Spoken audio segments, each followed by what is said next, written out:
Dans le cadre de la lutte contre la maladie à virus Ebola, le ministère de la Santé a initié une caravane de presse. Cette caravane a sillonné les régions du sud-ouest et des Cascades, où elle a pu s'imprégner des conditions de prévention de cette maladie. L'objectif de cette caravane était aussi d'amener les journalistes à apporter leur contribution dans la promotion des comportements à moindre risque face à Ebola. L'étape de cette caravane dans les Cascades dans ce dossier, signé Mokhtar Ouedraogo et Nathalie Sawadogo Nabaloum. Yédéré, dernier poste de police frontalier, Burkina, Côte d'Ivoire. Ici, la surveillance de la maladie à virus Ebola est de rigueur.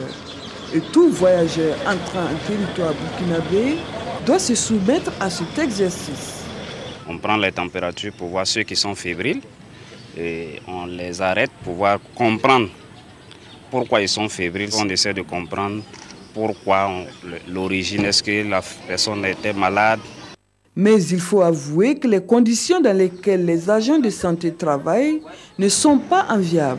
Vous voyez un peu les conditions dans lesquelles nous devons travailler. Ce n'est pas aussi aisé pour que quelqu'un puisse vous demander à des gens de venir dormir ici, surtout en ces temps pluvieux.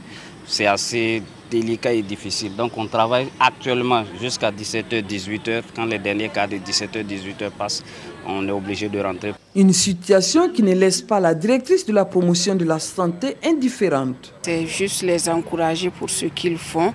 Et également, nous ferons le plaidoyer auprès de la hiérarchie. La région des Cascades, vu sa position frontalière, est l'une des régions les plus exposées à cette maladie.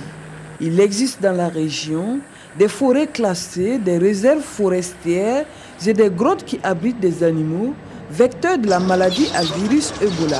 À cela s'ajoute la prolifération des sites d'orpaillage fréquentés par des populations de plusieurs nationalités. La Guinée, pays endémique de la maladie à virus Ebola, est située à 350 km de la région. Le ministère de la Santé et ses partenaires techniques et financiers comme l'UNICEF et Oxfam ont pu mener beaucoup d'activités de prévention de la maladie dans la région, et ce, avec le concours des leaders religieux, coutumiers et des associations. Plusieurs activités ont été menées, que ce soit des activités de communication à travers les radios, partenaires qu'on a, des spots ont été produits et diffusés donc à travers ces spots-là.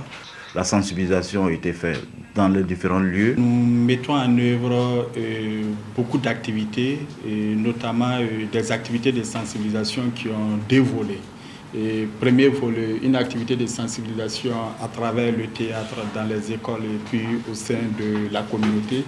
Et également, le second volet de sensibilisation concerne une sensibilisation de proximité à travers les visites à domicile.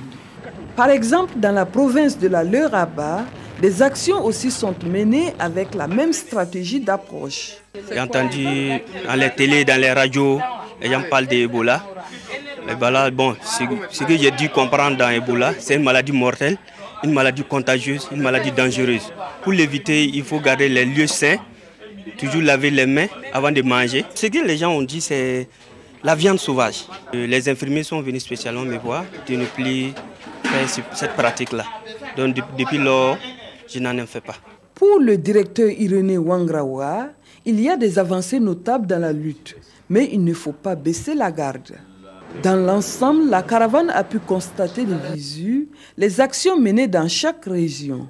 Il faut souligner le manque de matériel et de moyens roulants qui freinent un peu l'élan de la lutte et qui pourraient remettre en cause tous les acquis déjà engrangés.